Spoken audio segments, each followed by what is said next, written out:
So I'm happy to actually engage with you. I'm slowly switching to an interactive format as much as possible because I think there are quite a few things that I'd like to address from the audience's perspective. Shri Nitin Apteji has already given the sandarbh, or he has set the tone for this discussion. So I'd like to open the floor for questions from the audience right from the word go. So let this be an entirely interactive session.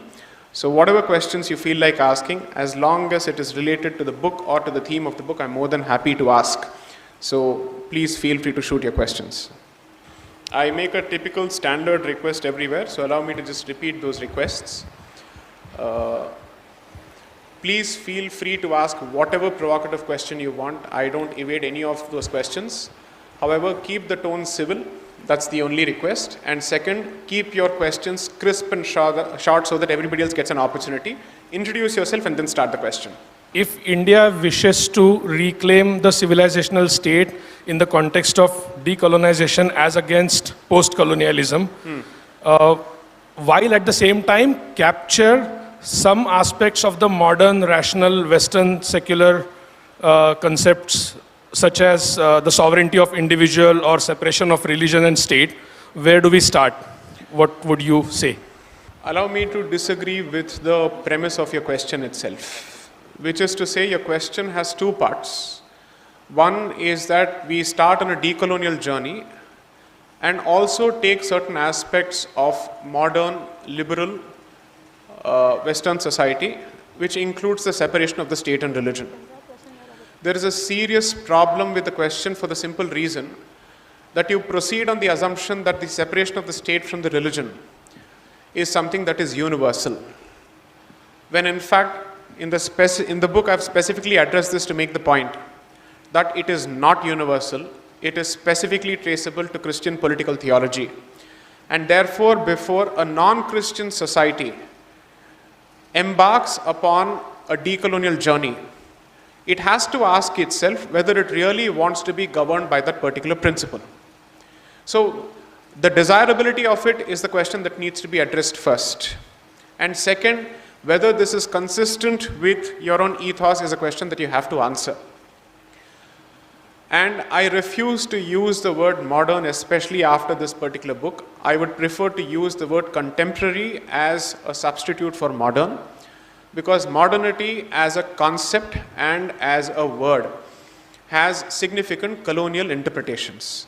Someone might say it's possible to divorce the word from its meaning, but that would be fundamentally stupid and illogical for a different reason. So a few days ago, I just began my training in Sanskrit, and one of my teachers ended up initiating me into something which is one of the verses from Kalidasa's Raghuvamsam. It goes something like this. Vagartha viva sampraktau, vagartha pratipattaye, jagataf pitarau vande, parvati parameshwaram. So I ended up asking him, what is the meaning of this?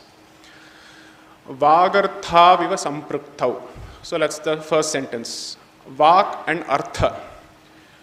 The word and its meaning, sampraktau, they are enmeshed, they are inseparable. Vagartha pratipattaye. So you're asking the deities, namely Shiva and Parvati, to bless you with the ability to attain that state where you never understand a word independent of its meaning, and whenever you understand a word, you always understand it with the meaning. So Vagartha viva sampraktau, Vagartha pratipattaye, Jagataf pitarau vande. So I pray to the ones who are the parents of the universe, Parvati Parameshwaram. That's basically how it goes. So therefore, applying the logic that a word and its meaning cannot be separated, modernity and its underlying Western connotation cannot be separated, because it has at least half a millennium of history that informs the evolution of the word and what it has translated to. Specifically, what has it translated to? Every time you try to apply modernity to a non-Christian institution, the very premise is that that institution is outdated and is in serious need of reform. That's the premise with which you start. and therefore you brand that particular institution traditional, orthodox, conservative, outdated, whatnot. And therefore, I refuse to use the word modernity. And consequently, the first response to your question, or the first level of response to your question, is that I am not interested in becoming modern, dare I say it. I wish to be relevant, not modern. Very, very clear. I wish to be contemporary, not modern. And I don't wish to subscribe to or live by the Western benchmark of what constitutes liberal. We have our own philosophy. And when you say that decoloniality is the journey that the civilization must embark upon, then the first thing that you do is to draw your values from within your own philosophy. So I am not going to try and find the Paryayvachi or the equivalent or the counterpart of liberalism in my philosophy. I would simply ask, what does my philosophy say independent of what the Western man has said?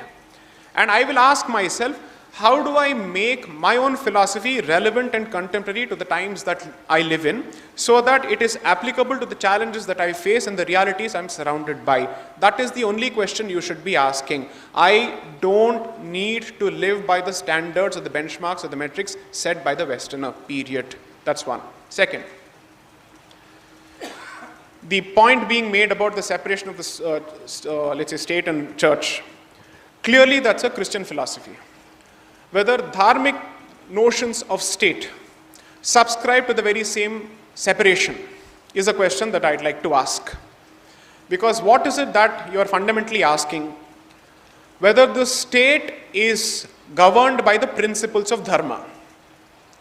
And therefore, what is its treatment of people living in that particular region? And how does it choose to operate and how does it choose to define itself? Now, the problem is, when you apply separation of the state from the church, you are applying the framework of religion. When you are applying dharmic principles, first you start with the equation that dharma is not religion, and therefore a dharmic state is not necessarily a theocratic state. It is a state that is governed by principles of dharma, with dharma not being religion. Therefore, it is governed by certain principles which we believe are immutable and intransient and therefore universal. Okay? If you understand that particular premise, this constant dying need to fit Indian society into the Western model of the separation of the state and the church will immediately fall away, it will wither away. Now, where is all of this coming from? It comes from the notion that the Western society has been able to progress precisely because of its secular tendencies, and which means it has kept religion out of its political life, and therefore it has succeeded on the material front, is the assumption on the basis of which you operate, and that is where your question is coming from. Because you can't have something as a destination without asking yourself why this particular goal. So your goal is, I want to be like the Western society. Western societies seem to have achieved the ideal state of separation of the state and the church, and until I reach that particular state, I don't think I will reach the Western model of development, is your position. Now, this position is first of all ahistoric for multiple reasons, because you haven't understood how the separation of the church from the state works in the Western society itself. That's why I spent about 50 to 60 pages of the book dealing with this particular issue in significant detail, starting from biblical verses that address this particular issue, going to scholarly literature on the subject. There is not a single Western state that has chosen to abandon its Christian political theology or its Christian identity. That's a fact. You start with that fact. The moment you start with the factual premise that there is not a single Western state that has abandoned its Christian identity, the next question would be, how can you be a Christian state and still call yourself secular? If you happen to be secular, you shouldn't be having, let's say, a religious identity of your own. The problem is we have misunderstood secular. Secular has always been preceded, or there's a prefix which is constantly missing. It is Christian secular, not purely secular. Christian secularism translates to the following position. 1. The state shall have a very specific Christian identity, which means it will also have a very specific denominational identity. Catholic or Protestant. Within Protestant, you have the Lutheran Church, or you have the Calvinist Church, and then subsequent denominations have come about. So you need to choose your identity. And the separation of the church from the state simply translates to not non-interference of religion with the state, but non-interference of the state with the activities of the church. So that particular policy was meant to insulate the church from political interference and from the interference of the state arm. It was meant to secure the freedom of religion and religious institutions from the state. Compare that with how we understand separation of the state from church in this country. So first of all, your understanding of what is secularism is wrong. How it applies in the mothership, therefore, Europe is incorrect. You have not understood that. And still we keep calling this secularism as the value by which we are all supposed to live by. So I refuse the second part of the question. I will reformulate the question as follows. If I have X number of philosophies which have given the best of scholarship possible on the nature of state and how it must conduct itself, and I have several baskets of options to choose from given the longevity of this particular civilization, which of these principles can I pick and choose from to formulate a contemporary Bharat which is still operating within the four corners of dharma and which is still in a position to actively engage with the rest of the world without receding into its own shell? That is let's say that is the goal that you should be aiming for. I don't wish to prove myself on your anvils. Okay? Now, how do you go about doing this? There is the second question. You cannot have an answer to this without sufficient preparation in this particular regard. And the kind of scholarship that went into this particular subject until 1947 is vastly more superior compared to the kind of scholarship that has been produced after 1947. In fact, after 1947, we have pushed ourselves further into the arms of coloniality, and therefore we have almost arrived at time T0, so you have to start from scratch again. Because the situation is so bad that people are not even aware of the existence of scholarship of the late 20th century or the early 21st century, where this was discussed over and over again. So the first job is to unlearn what you think you know, and then start applying this decoloniality as far as the question of the state is concerned. It will take at least another 15 to 20 years before this is ready. Because the acknowledgement of the problem itself seems to be a huge problem. Nobody wants to acknowledge the fact that they are living under the framework which doesn't resonate with our civilizational ethos. And we constantly try and ask ourselves this question, whether the civilization and the constitution enjoy the same relationship as India and Pakistan. Okay? And that is because you have not understood the creature called coloniality or colonial consciousness. So if at all someone were to ask me what is the central contribution of the book, it is not the identification of the problem, because that was already done by better scholars and much informed scholars. The contribution of the book is to push it into public discourse, and second, apply it specifically in the context of constitution, so that you are able to see both together. So the originality of the book significantly lies in connecting three different verticals: the literature on coloniality, the literature on civilization, and the literature on constitution, and bringing it under one roof. That's what I have done. And even if I say so myself, there's not a single book before which has done this. Because this particular literature has been consciously kept outside the scope of public discussion. Decolonial literature has been completely kept outside the scope of public discussion. Because India's academic departments have been hijacked by Nehruvian Marxism as well as post-colonialism, which have kept you outside and which have secluded this discussion completely from what has been happening in Latin America.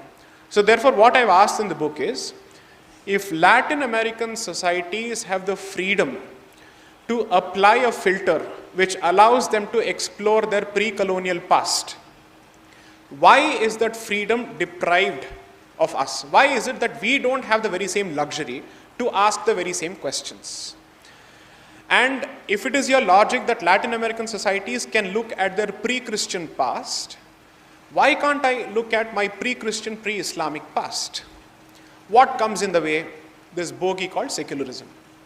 And therefore, understanding this creature is very, very important, because that stands in the way of you and your ability to access your heritage. That is where I see the central contribution of the book. So let's reframe the question itself, and then we'll look at the right answers. Next.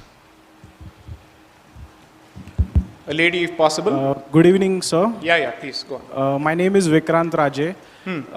So my question is about how to get rid of English, because one of the important aspect of Indianization of judiciary or converting India to a Bharat is getting out of clutches of English. Because we do not have any common language, what can be a roadmap? Can Sanskrit be the alternative? So what are your views on this? Because Ambedkar has once said that Sanskrit is a good option as a national language. Thank you.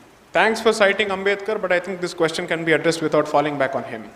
So I don't need to prove my points necessarily by the touchstone of Dr. Ambedkar. He may be relevant for certain aspects, he need not be discussed on every subject. Now, as far as the question of a common language is concerned,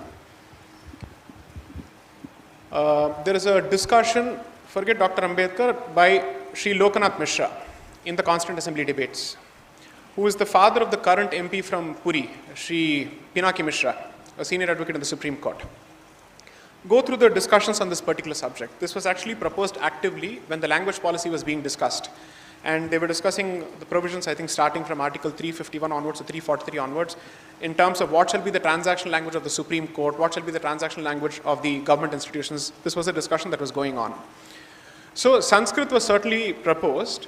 I think the solution is not that difficult. Again, the history surrounding the solution is a serious problem, because will this be accepted in certain parts of the southern states? I'm not sure of it. Will it be accepted in the northeast? I'm not sure of it. Will it be accepted in Kashmir? I'm not sure of it. Will it be accepted in Bengal as it stands today? I have no idea. Or will it be even accepted in Maharashtra as it stands today? I really have no idea. Okay? So, as far as I am concerned, none of these discussions are possible without addressing the central question of distortion of history.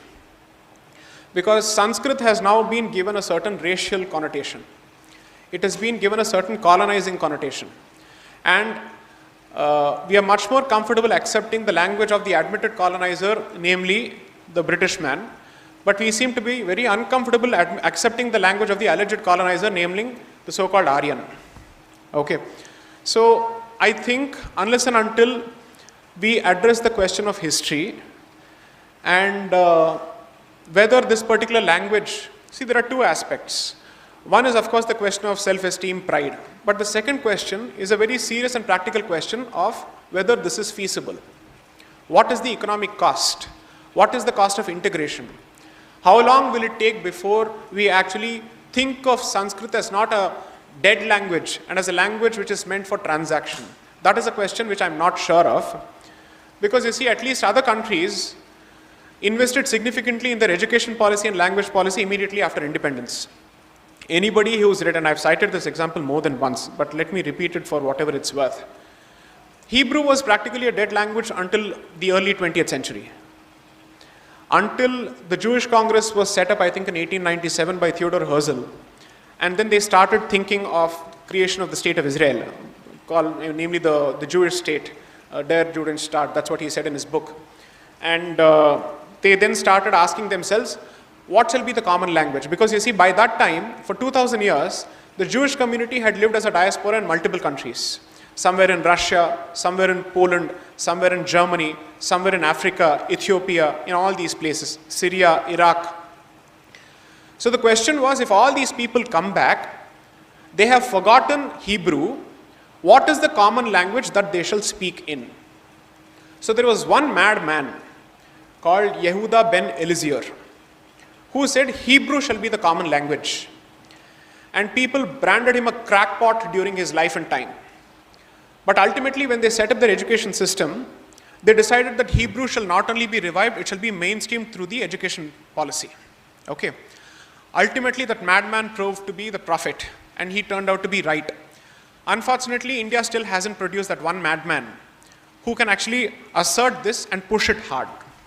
Okay. Who says, no matter what, you guys can label me, you can call me whatever you want, but I am not changing my position one bit, and this is the only language that shall work.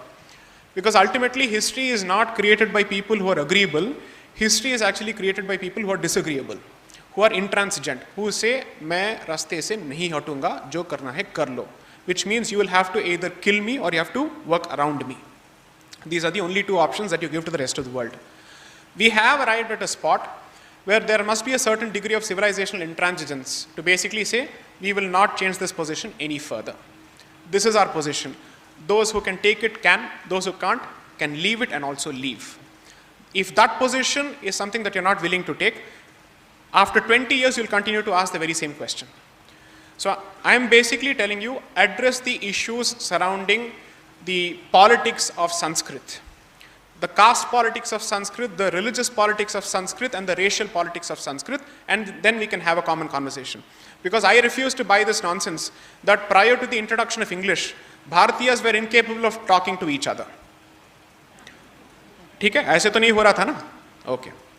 Apparently we were transacting business with Rome, but the Odia was not talking to the Telugu because English नहीं था ना? क्या करें? अरे रे, आपको English नहीं आता, हम आपसे बात नहीं करेंगे. Right?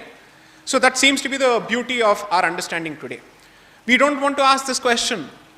If there were permits, if there were, let's say, Janapada to Janapada permits, and they were transacting business, and all of this was actually happening, what is the language? Why don't we ask that question?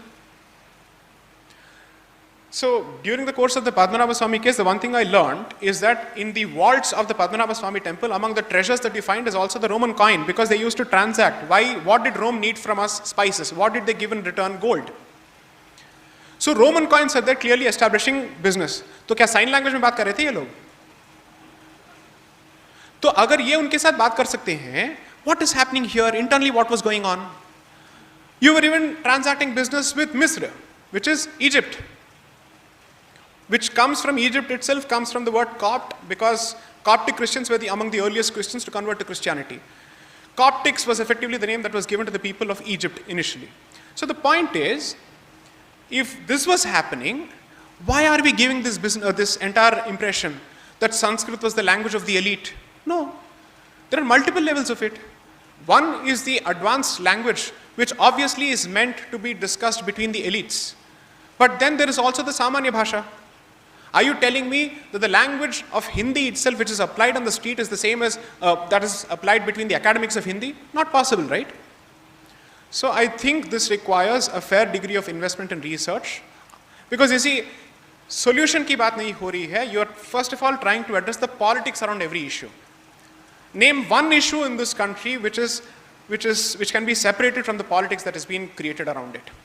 Language, gender, caste, religion, Rashtriya identity, everything. So you have to be able to deal with that. Unfortunately, I don't think there is even an intellectual investment on that particular front with state support. Whatever is happening through individual efforts. And whatever is happening because of some madman actually burning the midnight oil and giving up his personal life to do this. A lot of people have done this and they have died bitter deaths. A lot of people have done this in the previous generation without any support from anyone. So therefore, let us first respect those people who are seriously working on these subjects and give them the support needed. Solutions will emerge. If not in one generation, at least in the next generation. Because some of these issues which have been in, let's say, which are suffering as a consequence of investment of over 200 years, you can't hope to address it within 10 years or 15 years. But the beginning must be made. Once the beginning is made, some people will start taking it seriously and even pursue it as a matter of choice of career. That's when this entire thing starts. How many people can you actually show me today in the development sector and in the language sector who have focused on producing papers which explain how we come out with an Indic language policy, which speaks of mainstreaming of Indic languages as part of a transactions, as part of a state institutions, and creating a common language? Why is that a discussion that's not there even at the PhD level? Forget the state level. Because there is no incentive for it. आप लिखेंगे उसके बाद क्या होगा? किसी library में पढ़ा रहेगा, कौन उसको देखेगा? So that is where the role of the state comes. The state, its biggest strength is to create a multiplier effect. That is, if the state becomes the launchpad for a certain policy, X is capable of becoming X raised to the power of 10. So it has the ability to create an order of magnitude effect. And therefore, state investment is significantly necessary. But if the state is stuck in the very same old done-to-death nonsense that I don't have an identity, I'm a secular state, I don't have any relationship with my civilization is not Hindu, yoga is not Hindu, Ayurveda is not Hindu, finally Hindu is also not Hindu. You de-Hinduize everything under the sun, then what remains? इसके बाद discussion करने के लिए कुछ बचा क्या है? हो गया काम. Next. Yeah. The interesting part is it's not just the state which is making statements such as this. Some new age YouTube gurus have also started saying that yoga और Hindu के बीच में कोई अंतर ही नहीं, there is no relationship at all. God save us. Yes. Hello, sir. Where is this? Yeah, please. My name is Rishikesh, and I would like to thank you for writing the wonderful book. I haven't personally read it. My mother is reading it, and she has not given it to me. So, but she says it's it's great. So I believe her. Since I haven't read it, so I'll be asking question based on one of the threads that you started in the previous answer of the previous question. You said history is created by people who are disagreeable and not agreeable. That one man, wo aadmi, ek aadmi, jo he is intransigent and all those. My question is, when one man stands up and disagrees with the masses, people start to, whether he is in power or not, people start to term him as a dictatorial or jhatka politics or whatever. So how would you counter that? So that's one question. And I had a second question. Repeat that question, please, because I think there's a problem with the audio. Just repeat the question. Sorry. Oh, repeat the question. Sorry. So my question was, when a person a disagreeable person comes, people start to term him as a dictator or authoritarian. Understood. Yeah. So how would you counter that? If he has to create a certain person has to create a history by. Oh, hold. Sorry. So if he has to create a history, he has to go against the flow. How would he do that if he is being termed a dictator or authoritarian? So that's one question. And second question is, since you are a Supreme Court lawyer, I wanted to ask this for a long time to a Supreme Court lawyer. There is a perception, at least for me, I don't know about the masses here, but there is a perception that the judiciary is not being fair in terms of, a better word would be, it is trying to, it is trying to impose the law, or it is trying to impose the rules where it can impose it, and it is not trying to, impose it where it cannot be forced. So, what are your comments on that? I hope you have understood. I've understood the question. I've understood the question. Okay. Thank you. Trying too hard to sound politically correct, but I got the message. So, and you're putting a lawyer in the spot with regard to an institution that he's practicing before. Very good. So, as far as the first question is concerned, so take three people, A, B, and C. All three of them go to the same institution. Two of them come out relatively unchanged with respect to their attachment to their respective cultures. One person comes out spitting venom on his culture and with a sense of self-loathing. All three are being subjected to the same kind of education, but the impact seems to be different on different people. The reason is twofold. One, the other two groups are effectively producing institutions, and which is to say societal institutions as well as family-based institutions, which manage to put a certain filter which is not changed by the education system. Whereas as far as the majority community is concerned, it has effectively outsourced the value of introduction of any kind of value-based filter entirely to the school system, entirely to the rest of the society.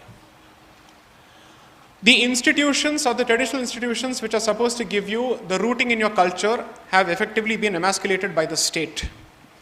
And the family, in turn, from a joint family system to the nuclear family system, its ability to provide cultural mooring as far as its children are concerned has already been reduced.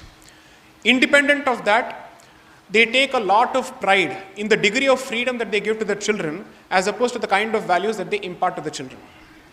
Okay? When you have these fundamental problems, you are producing such intransigent people despite the system and in spurts, not with a certain degree of regularity. Because at the end of the day, it's a question of how many such intransigent people you're able to produce on a regular basis, who keep taking a shot at the system to keep changing it on an incremental basis on a regular basis. Because this is not something that can be done in 1 year or 2 years. One generation needs to produce someone who takes a serious shot at the system, changes it in one way. Then that has to work. You've had Shyama Prasad Mukherjee, you've had Atal Bihari Vajpayee, and then you've had Shri Narendra Modi. You started off with Azharuddin, then you went to Saurav Ganguly, then you tried with Rahul Dravid. From there, you moved gradually towards Dhoni. And then you have come to Virat Kohli. Can you see the increase in confidence over successive generations? That happens everywhere. That applies in every aspect of life. So therefore, you should be looking at a vision which is fairly long term, and you must be investing in such institutions and individuals, because it is institutions that produce such individuals and those individuals themselves who build such institutions in the future. It's a cycle that feeds off itself. What you have done as a society is to undercut your autonomous institutions by making them completely dependent on the state, and I mean temples in this regard and the mathas in this regard. And the society is also more than happy to embrace secularism because you see, it has traded English for culture. So therefore, your ability to produce intransigent people has gone down. I'll give you the lamest possible example or the crudest possible example on this particular subject in the most, let's say, outwardly fashion. Ask yourself how many people have the self-confidence, because we constantly expect women to wear saris. I challenge the men to wear dhotis and walk in an uber elitist mall. Do that first. Because when you are capable of doing that, then you have the right to pontificate to women what they are supposed to wear to preserve culture. Okay, that's one.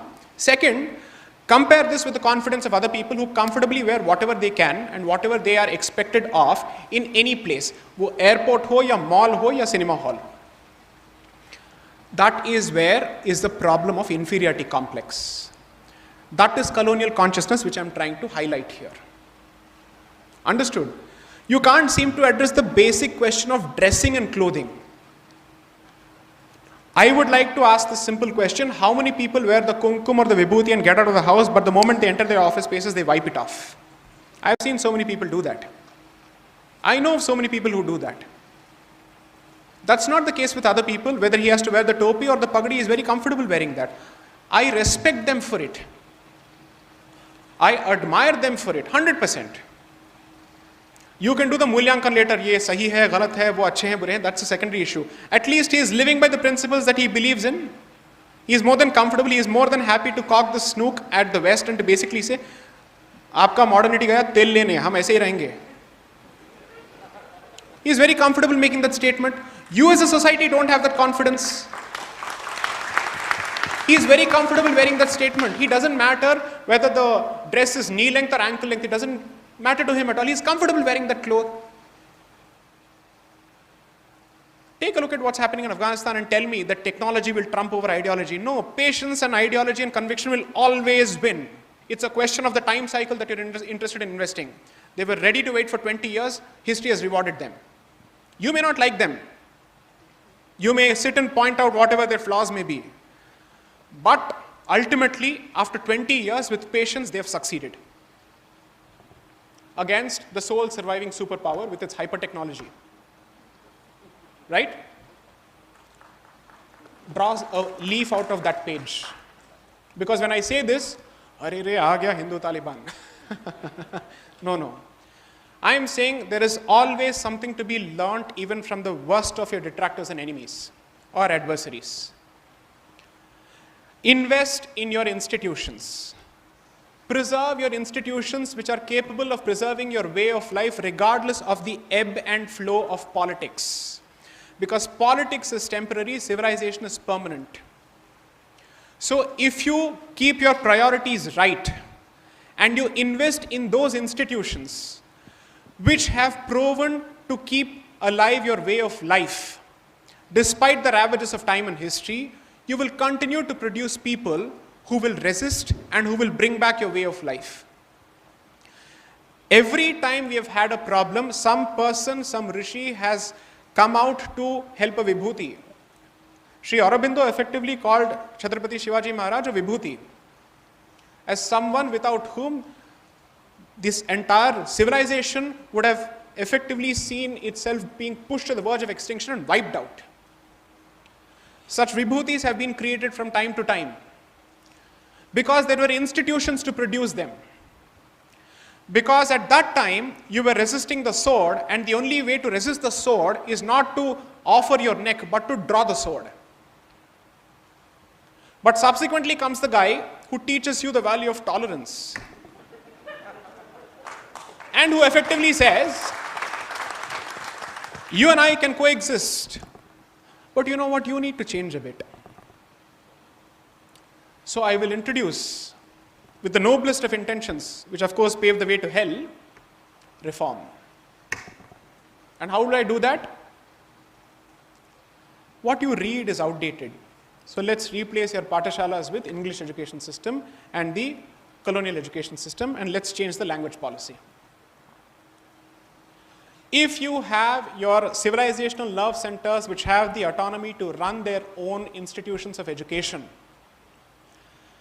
I dare say whether we have the solution or not, we'll at least have the, let's say, a better group of people with much more confidence and better solutions to offer because they have been trained in that system. I am not saying kill English. I am never going to say kill English. I am saying let it be just one of the, let's say, languages of communication, but it can't be the medium of instruction. There's a distinction between knowing a language and treating that as a medium of instruction. But you can't just change the medium of instruction by retaining the very same content, because then it is deadlier that you're consuming Western education in your mother tongue, which makes the impact even deadlier. Therefore, the change has to start with content as well as the medium in which that content is disseminated. Which is why for every generation, whether it's from 98 to 2004 or 2014 to 2021, we're saying education policy, education policy. I mean, like a stuck gramophone.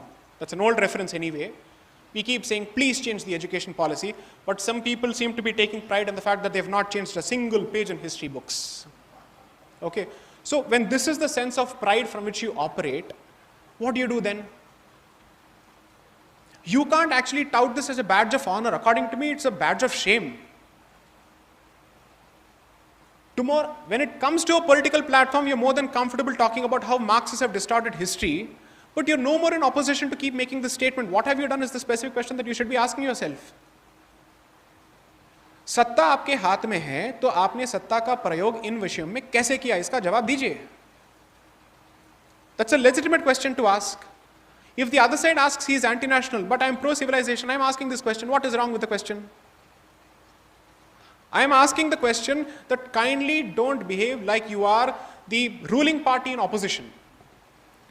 That can't be the way you operate. When you reduce, I'm sorry, look at what has been going on.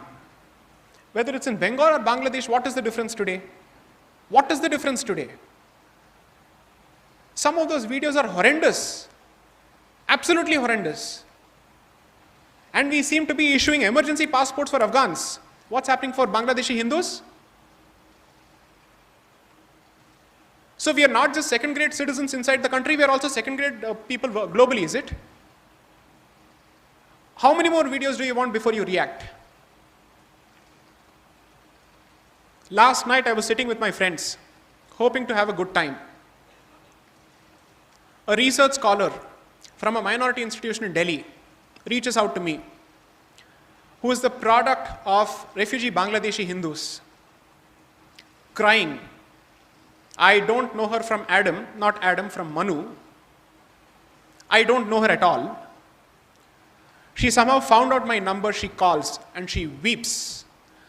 Imagine at the dead of the night, a woman is calling and she's weeping, you don't know how to react. But I said, what's happening? So she said, sir, I got your number from so-and-so, so-and-so. I want to talk to you. I'm a research scholar. I come from this particular lineage.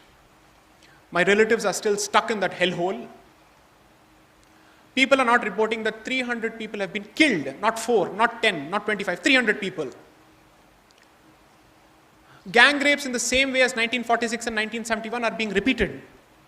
Mass molestations near pandals. That news is not even coming out. Kya culture, kya civilization, bhai? You can't seem to protect these people. हम नहीं करेंगे तो कौन करेगा? Pakistan.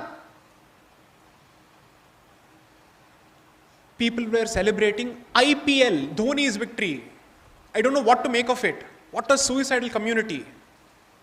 What a delusional civilization. Dhoni has made a comeback, apparently that's what we should be celebrating. Really, what are your priorities? After listening to that girl, I said, kya kar rahe hain hum log? I don't even know the value of what we are doing. This is the real issue. लोग मर रहे हैं और अब cricket पे celebrate किए जा रहे हैं. Replace the victim community with any other religion. Tell me that the people of that religion would have reacted in the same way, or they'd be celebrating an IPL victory. That is the reality of your situation. So stop blaming others. The problem lies within. These are your priorities. Dhoni over Bangladeshi Hindus being raped, murdered and killed. I don't know. I don't know what is the meaning of these discussions. I honestly don't know. What are we achieving?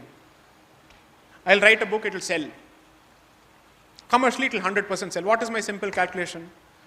184,000 followers on Twitter, 40,000 followers everywhere else, 25% minimum. At the very least, out of curiosity, somebody will buy. The minimum figure that you're supposed to cross to reach the bestseller section of the non-fiction category is 15,000. Chalo, ho gaya, mera to 25,000 ho gaya, the book is one. Kya ho jaye? Iske baad kya ho jayega? Kya ho jayega? How is this helping the Bangladeshi Hindu who is being raped and murdered? I don't know. Next question. Sorry, I'll lighten up the atmosphere in the second question, the third question.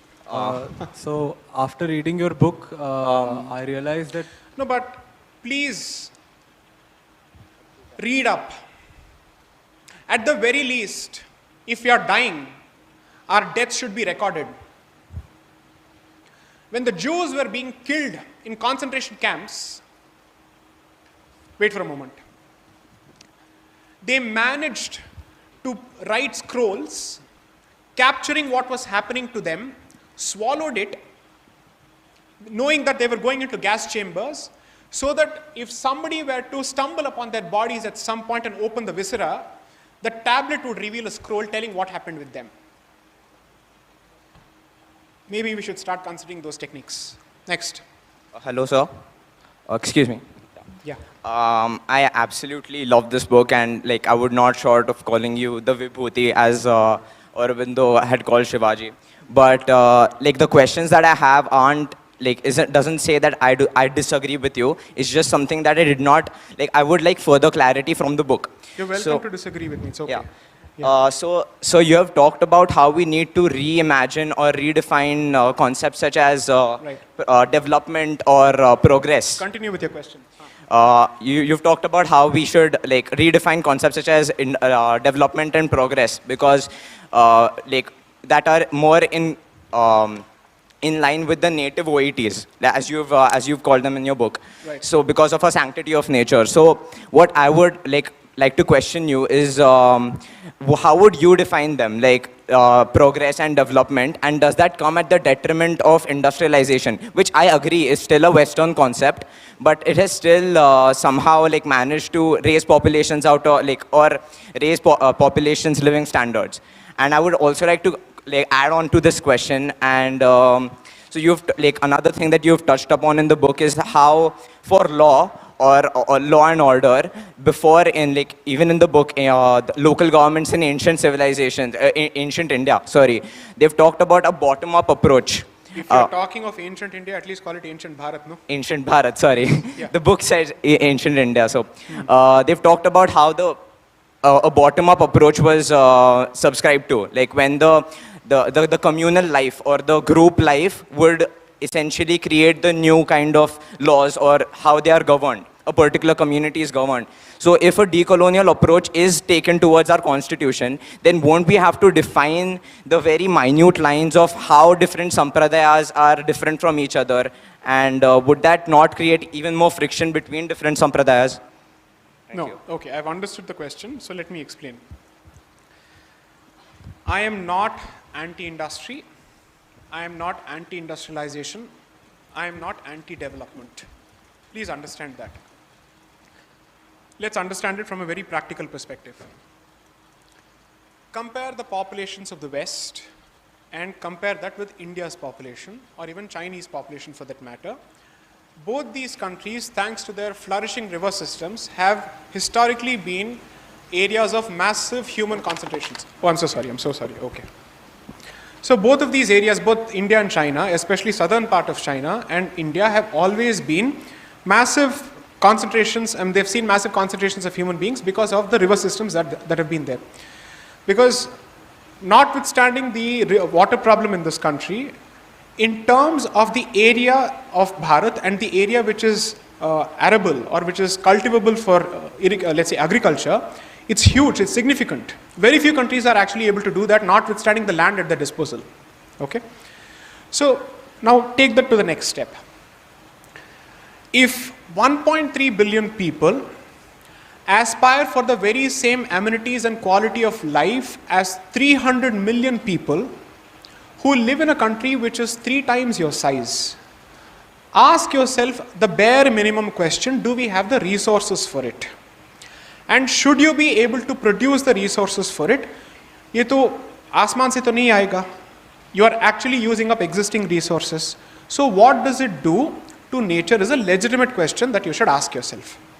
Now second, that means you don't junk development, but you redefine development in a manner which is consistent with your cultural realities and your natural or physical realities. Because travel from Mumbai to Pune, I didn't understand when would Mumbai end. It's going on and on and on. That's the same case with Noida. That's the same case, the so-called NCR. तो पहले 3 city था, अभी 5 हो गया, उसके बाद 7 हो जाएगा, and this will go on. Obviously, all of this is coming at the expense of agricultural land or green cover. So if this is the case, you will create a fantastic infrastructure which can accommodate air conditioning and central air conditioning with a terrible atmosphere outside. Is that what you want to do? Anyone who asks this question is immediately branded a leftist. Because unfortunately, environmental discourse is in the hands of the left today. But you are the ones who effectively ceded that space without asking the basic question, how can you call yourself a Hindu or a Dharmik when you have decided to alienate Prakriti?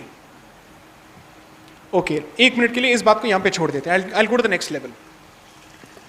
Can the rules of the plains be applied to mountains and valleys? Not possible.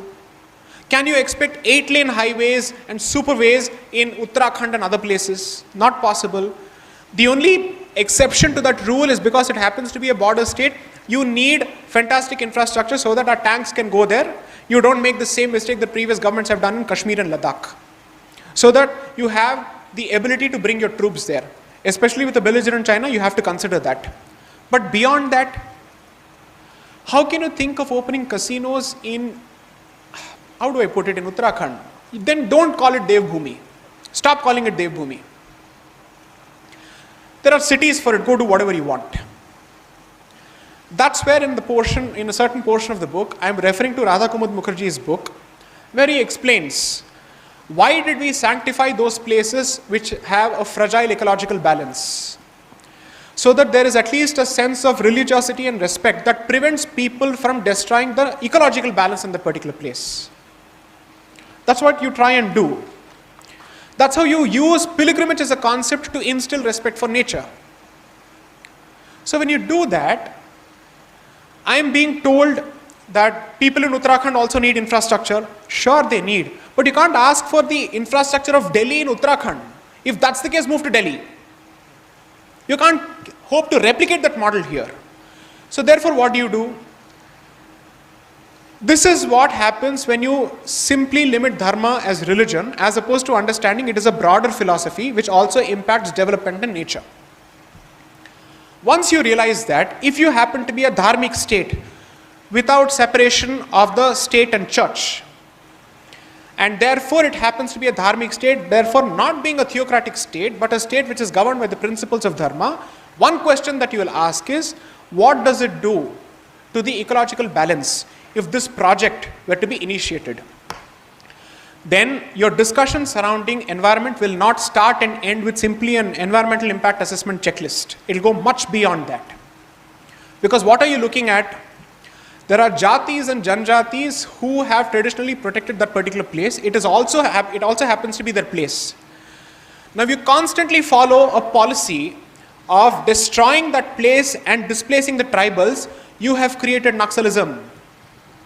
Because you have created angry people, and angry people are being pushed against India and Dharma by a vested interest group. It is no surprise, and I've said this in the book, that the Naxal belt and the tribal belt and the conversion belt coincide in this country.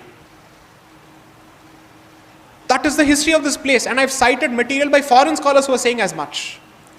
So look at how your disrespect for nature and nature-dependent communities has created one of the most longest running homegrown insurgent movements in this country, and you don't have an answer to it still. Because you're still looking at identity and civilization and nature in separate boxes. Why is it that we decided to give them a different space? ये आदिवासी कहाँ से आए? हम इनको आदिवासी नहीं मानते हैं. Because when you say Adivasi, he is the first person apparently who was here and the rest of us are colonizers. That's not the definition for us. That definition applies when the British man is here, because we are Adivasis and you are the colonizer. But when it's a discussion between Hindus, you don't use the word Adivasi. Because then you give the impression that all of us come from one race and this tribal community comes from a different race, and you've entrenched the Aryan invasion theory. The word to be used for them is Panchama. What is Panchama? People who are outside the four Varna system, the Chaturvarna system. Why? Again, I've said this in 3 places. Chaturvarna system is typically applicable to 2 places where civilization exists, meaning the village and the city, the Nagara and the Grama. But knowing fully well that you cannot apply the very same rules to people who actually live in the forests and the mountains and the hills, you choose not to extend the system to them. Second, the reason why you don't do that is because they have cracked the code of keeping nature intact and alive. So don't disturb them and their relationship with nature. That is our philosophy. Okay? Now here's how it plays out in the political level. I'll make this very uncomfortable. You wait and watch.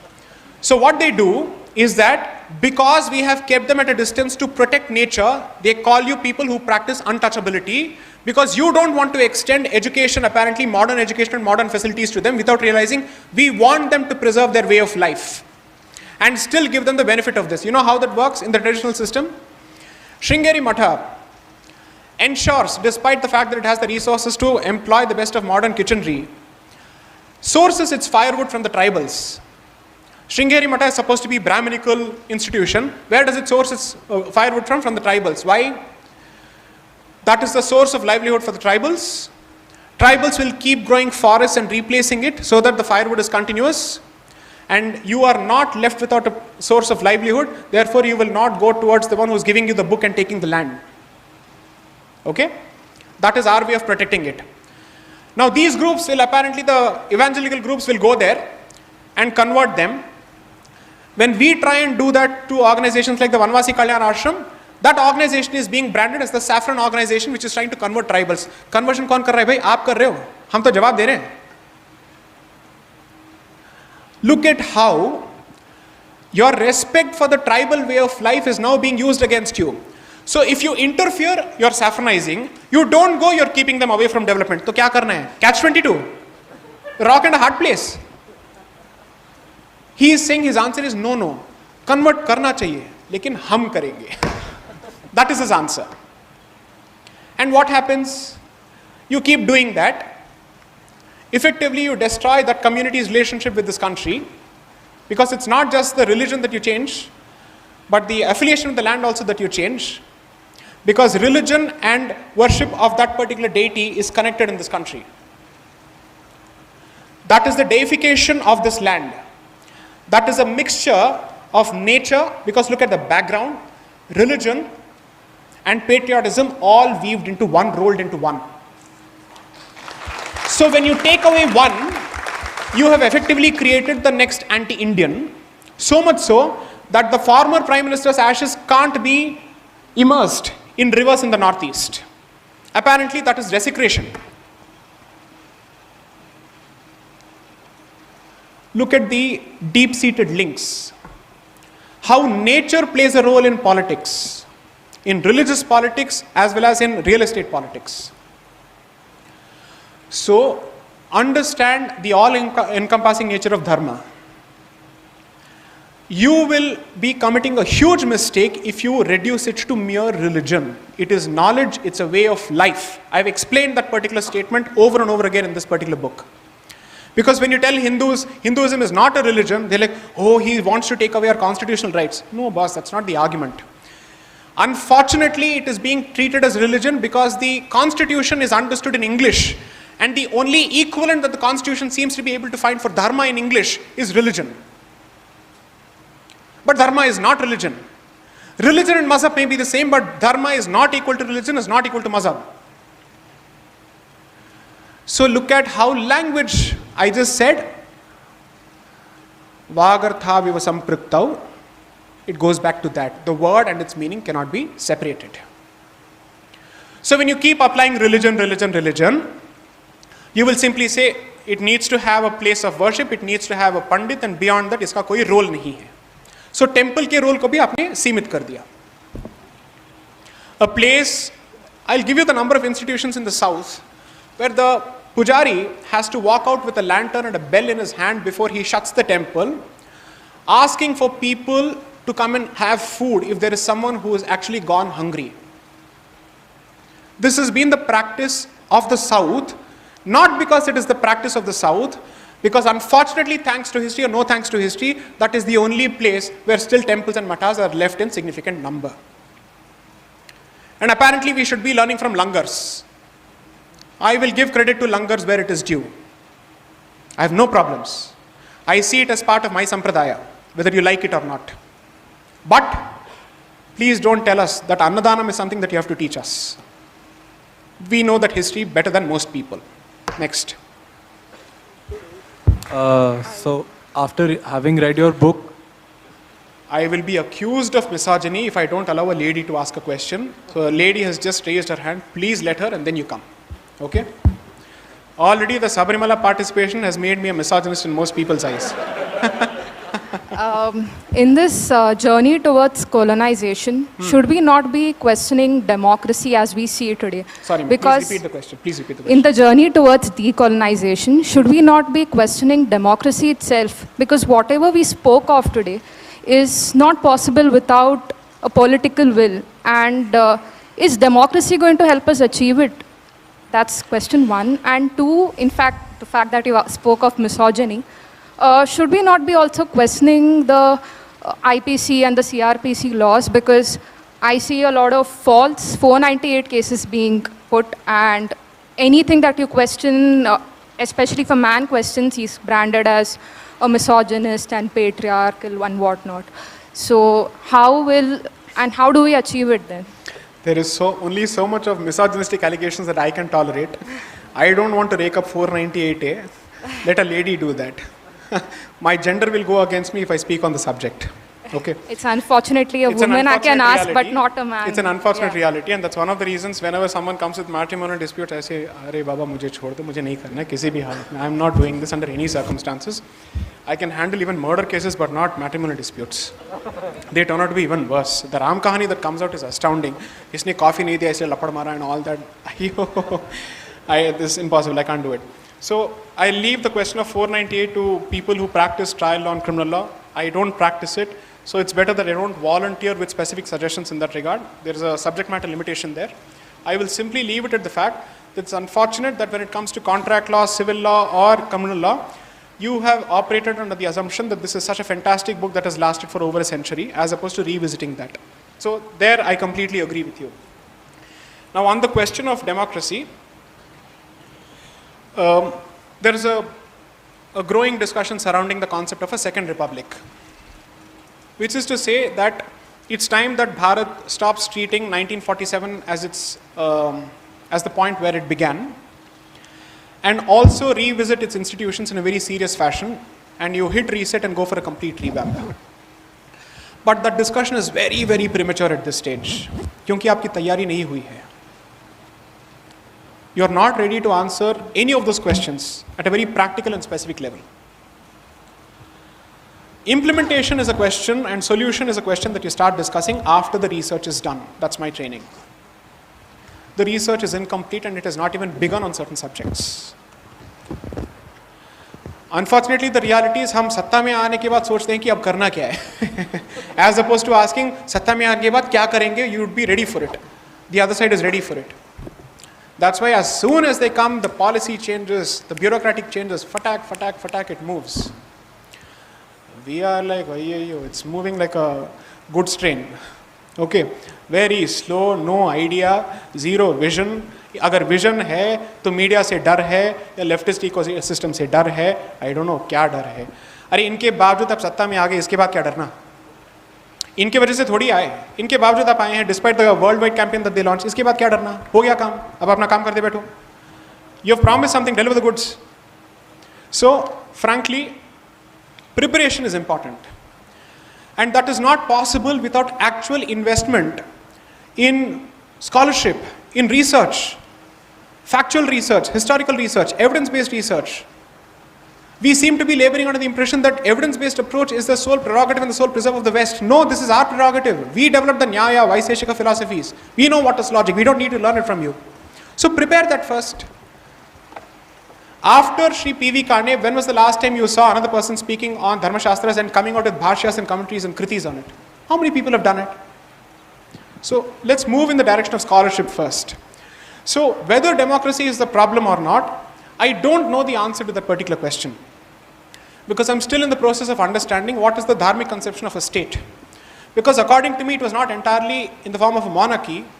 It was a republican system coupled with a monarchy, where there's a certain degree of participation of certain communities and certain elders, so to speak, in the Raja's election itself or his selection itself. It is not an insular process. It is not a non-consultative process. It is not a unilateral process. That much is clear. There are very good books on the subject. So I happen to be educated on the subject by someone else who told me, please read the works of Anand Kumaraswamy, who specifically commented on this particular subject. You read him, then there is K.P. Jaiswal. Read these books. I'm still in the process of doing that.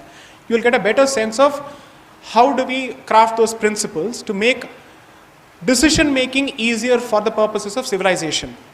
But don't look for anti-democratic solutions, because if the other side were to occupy power, then you don't have a solution. You're stuck with them as well. So you need a check as well as a balance. How many more questions do we have the time for? 7:25. 15 minutes? Okay, done. Sir, may I ask mine? Because I don't want to go under the presumption that they're more than happy to hear me for eternity. Go on. Yes, sir. So after reading your book, I've started seeing coloniality in places where I didn't before.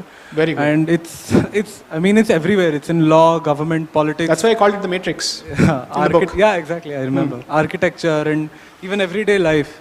So is achieving complete decoloniality even a possible reality? And what is the roadmap? I mean, I just found myself in a chakravyu after reading your book with no way out.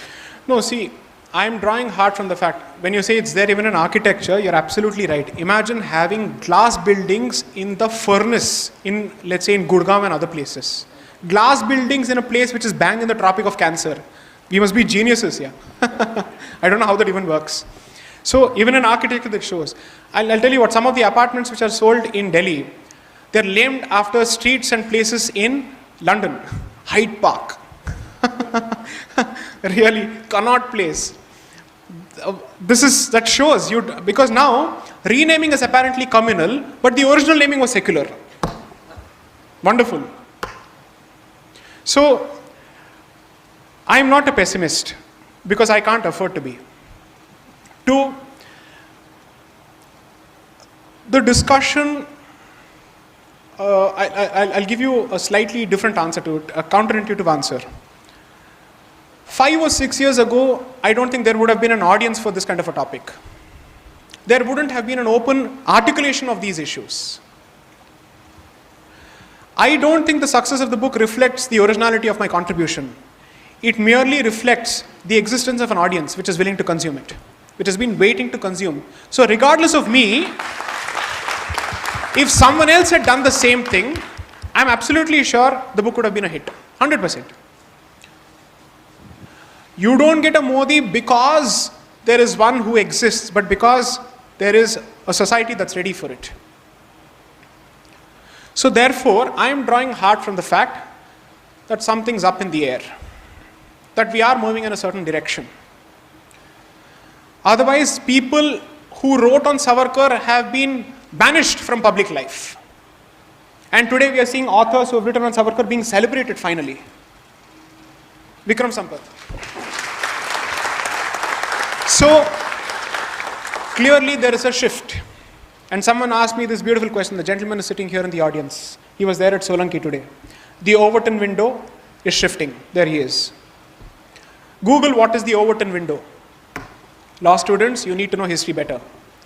So Google what is Overton window, which is the shift in public perception of a society which is moving in a certain direction. And the Overton window right now is moving in favor of pro-civilization voices. That is showing in multiple ways. Politically, culturally, academically, whatnot.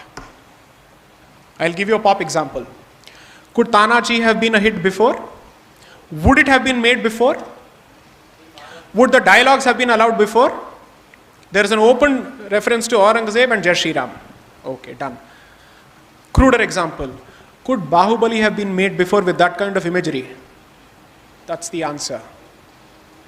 So the public is ready and has started asking the right questions.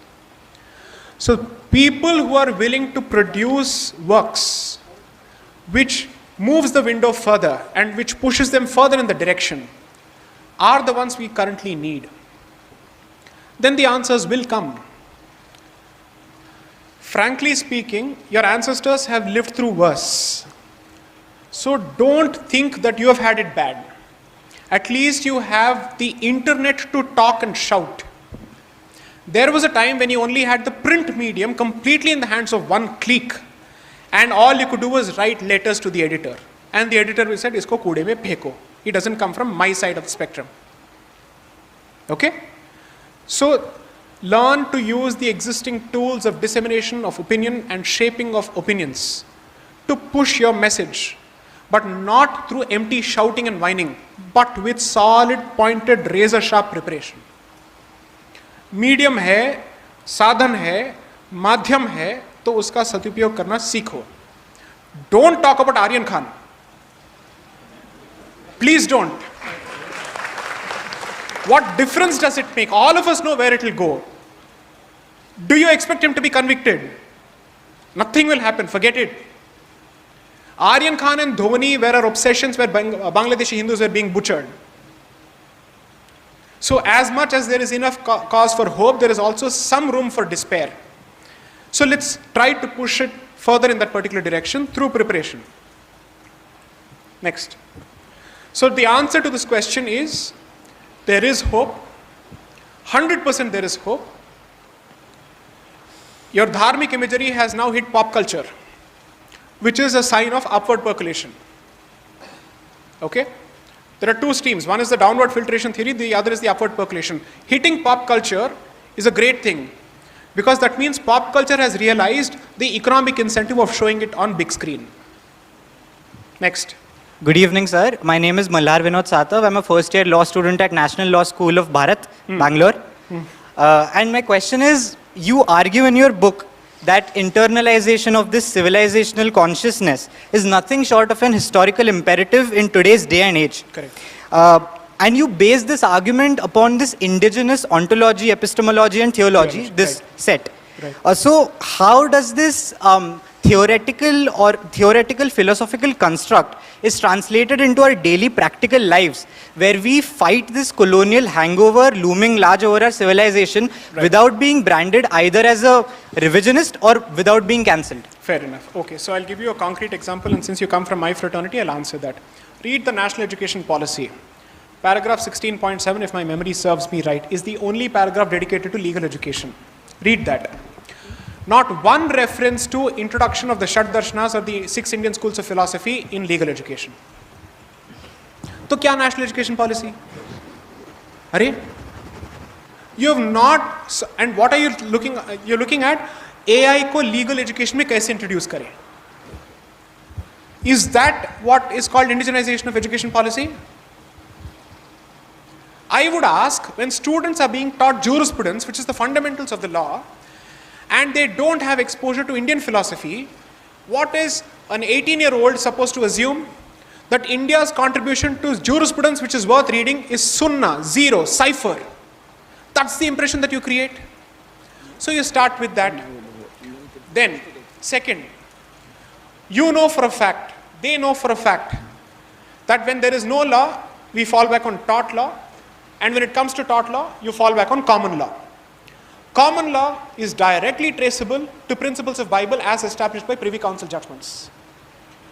Common law is sourced exclusively from biblical principles. Why don't we start talking of dharmic principles for the purposes of tort law, immediately applicable?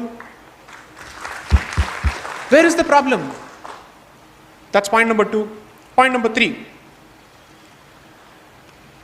In terms of indigenization of thought and practical, let me just, because a lot of people have asked me, I'm happy that you didn't ask me the question because that means you've understood it. Why have I used ontology, epistemology and theology in that particular order? Because people are like, kya bole ja rahe ho? What is this? Shashi Tharoor ki tarah bas pheke ja rahe ho. Okay. I said, no. I have explained. I've shown what I can do. The point is,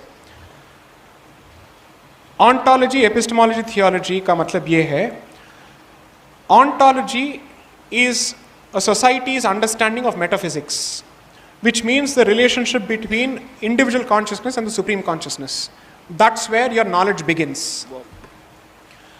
There is not a single Vaidika school of philosophy out of the 6 schools which doesn't start with this fundamental question as to what is Atma and what is the relationship between Atma and Paramatma. The discussion starts from that. And that is exactly how Christian ontology also begins. The difference is, they have a different view of the soul and the relationship between soul and God. We have a different understanding of Atma, which is not the same as soul, okay, and the relationship between Atma and Paramatma. So that is the basic distinction. So when someone makes the stupid statement, all religions are the same, pagal ho kya? They are not the same. How can they be the same? Theoretical foundations ही अलग हैं भाई. Theory अगर अलग है, तो applied sciences कैसे same हो सकता है? Then, what is epistemology? When metaphysics is then translated or reduced to knowledge systems, where you make it science so that you can understand the metaphysics better, that translates to epistemology or your manners of learning. Okay? Since everybody is not capable of understanding metaphysics or knowledge structures, you need theology. Because the common man cannot understand all of this, he doesn't have the patience for it, he doesn't have the training for it. Now, I'll give it an engineering twist.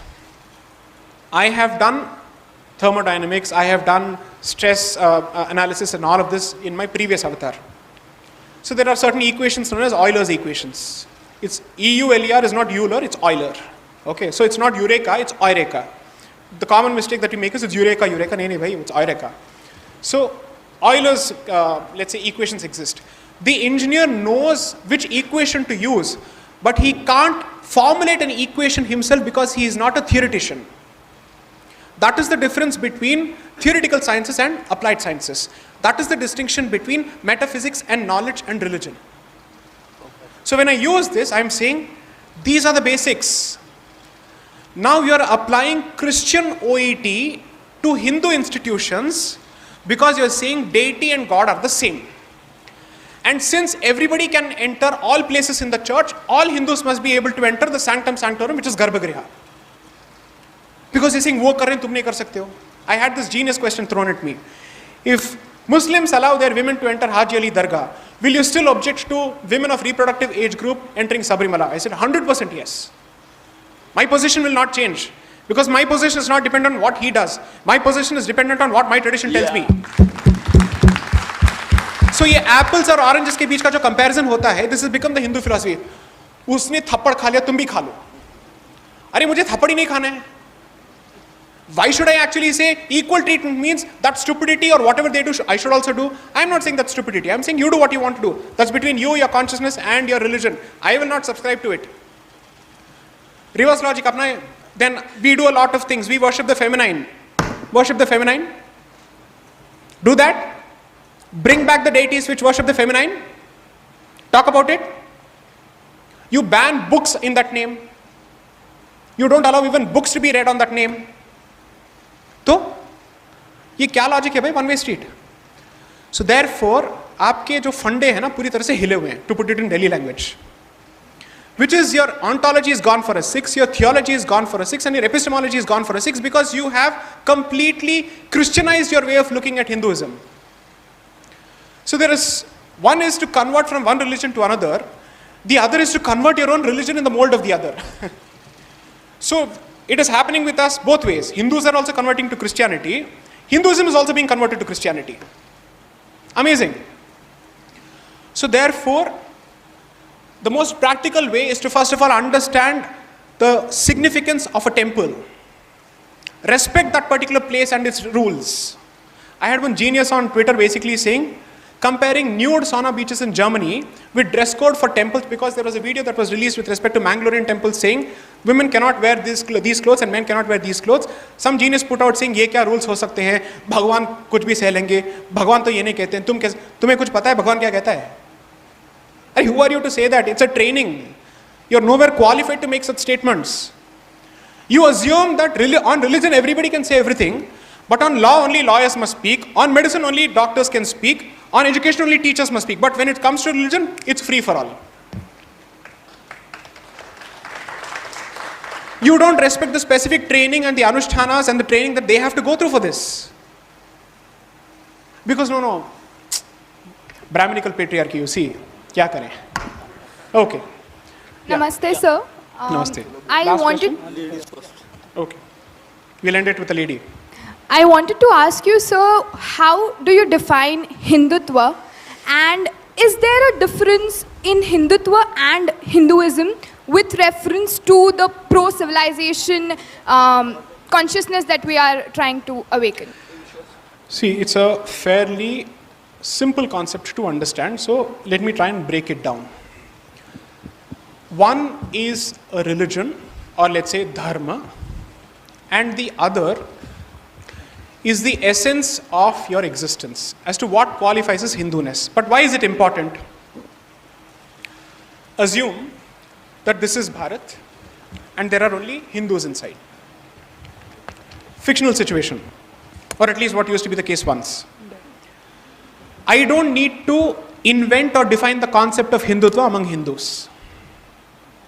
When does it become relevant?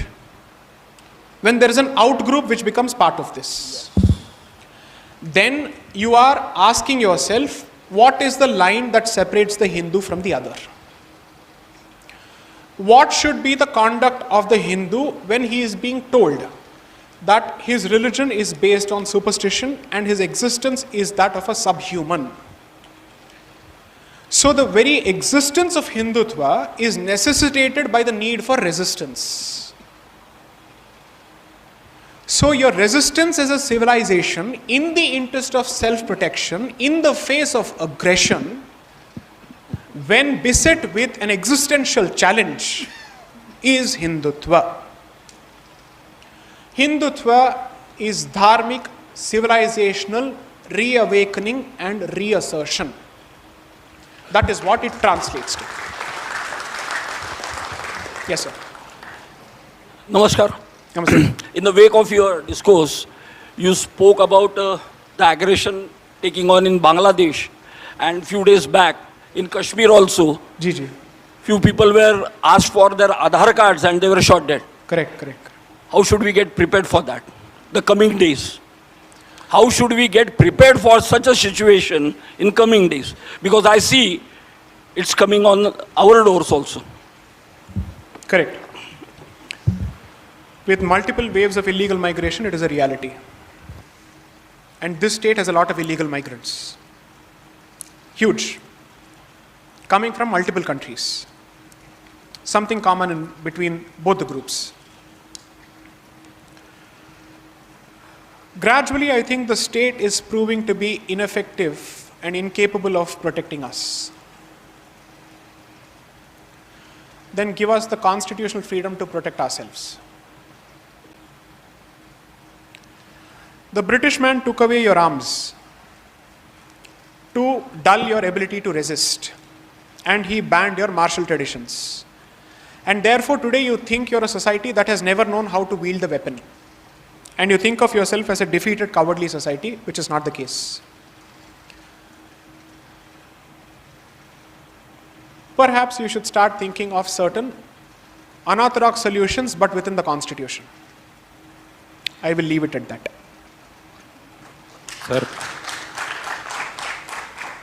Sir आपने अभी जो point बोला, अभी इसके बारे में बोल रहा हूँ कि गुजरात और महाराष्ट्र में गुरुकुलम करके एक स्कूल जो चल रहे हैं, लास्ट टाइम जब ट्रम्प ने इंडिया में विजिट किया तो उनको वहाँ पे स्वागत किया था. सो इसको एजुकेशन पॉलिसी के अंदर फोकस नहीं किया जा रहा है सर. इसमें इंडियन कल्चर और इंग्लिश दोनों का कॉम्बिनेशन कर रहे हैं. जी. और ये जो मार्शल आर्ट्स आप बोल रहे हैं सब उसमें इंक्लूडिंग है मतलब. तो एक इशू ये है, एंड इनफैक्ट ये एक सजेशन पहले भी बहुत सारे लोगों ने दे रखा है और इसके बारे में मैंने पहले भी बात कर रखी है, दैट अगर उनको हमारे हिस्ट्री को नहीं पढ़ना है तो नहीं पढ़े, no problem. Then allow us to set up a separate board. You have a problem with the existing board and its syllabus and its textbooks being changed. Good. Keep that problem, no problem. Allow us to set up a different board. History has multiple interpretations. जिसको हमारी interpretation को पढ़ना है वो हमारे school में दाखिल हो जाए. जिसको नहीं पढ़ना है मत आओ. बात खत्म. क्या प्रॉब्लम है इसमें? Why is that not happening? Separate board. We will craft our own history. We will support it with primary evidence. बच्चों को जो पढ़ना है पढ़े, जिनको वहाँ पे भेजना है भेजे. We'll take the responsibility. Temples will do it. Free the temple. हम अपना पैसा इस्तेमाल करेंगे. Solution तो है. तो बार बार ये हम हिस्ट्री टेक्स्ट बुक को चेंज करने की जो बात किए जा रहे हैं, उनको ये नहीं पढ़ना है क्योंकि उनको लगता है कि उनको तकलीफ होगी या अनदर. नहीं भाई, उनको बिना तकलीफ दिए हम ये काम कर सकते हैं. So these are obvious solutions. I don't need to really say these are rocket science solutions. Clearly available. Done? Okay. आज की सभा यहीं पे समाप्त करते हैं. Yeah. Yes, yes. One last question from sir there. Yes.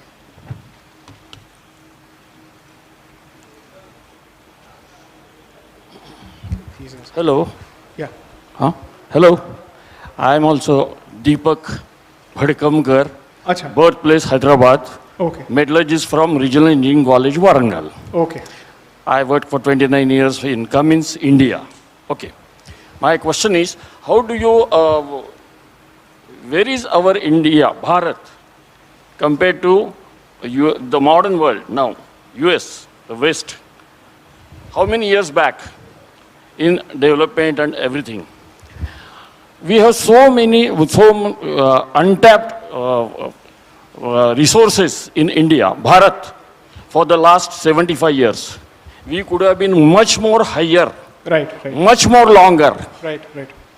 क्या हो गया पॉलिटिक्स में, इसमें भ्रष्टाचार कितना, तो भी पैसा अगर 20% भी लगाते तो कहाँ तक जाते थे.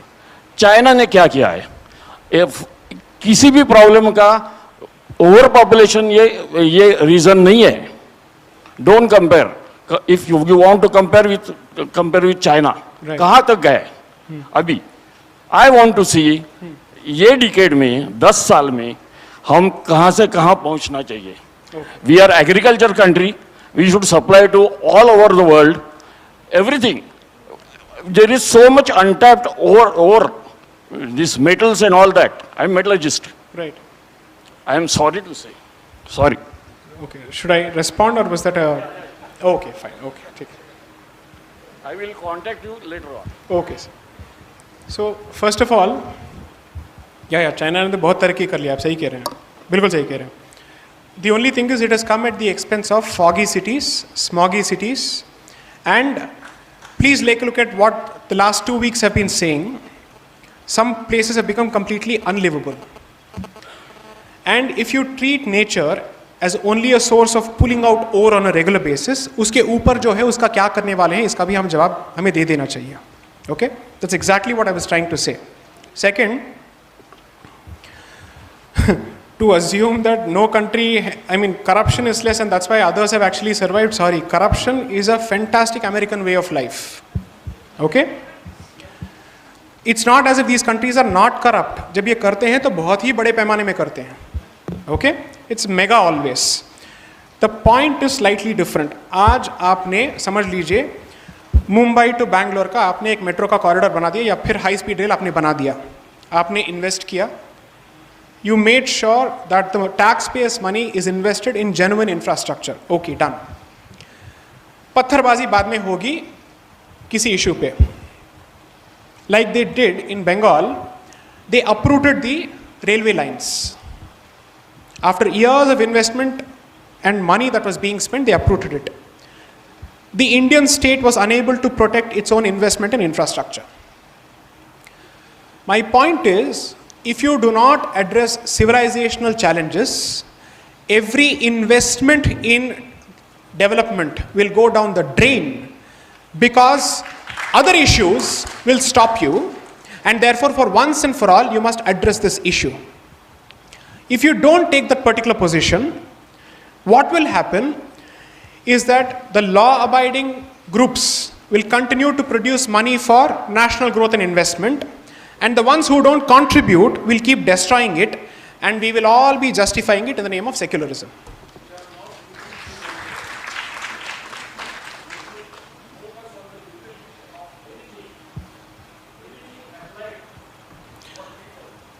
Sir, when, let's say, infrastructure is developed, surely it's not our case that it is meant for one particular community. So the ones who believe that this is investment by one particular community for a particular community, उस दिमाग का आप क्या करेंगे? उसका क्या निवारण है? उस रोग का क्या निवारण है? आप मुझे समझा दीजिए. Because it's not as if he doesn't understand that this is for everybody's use. Or for that matter, in some cases, she doesn't understand. So, to reduce this to a simple question of development, no.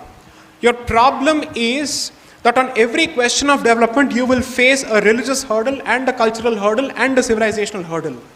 It is not possible for you to look at development in this country purely from that particular perspective because you are not a homogeneous country. Unfortunately or fortunately, that history will decide.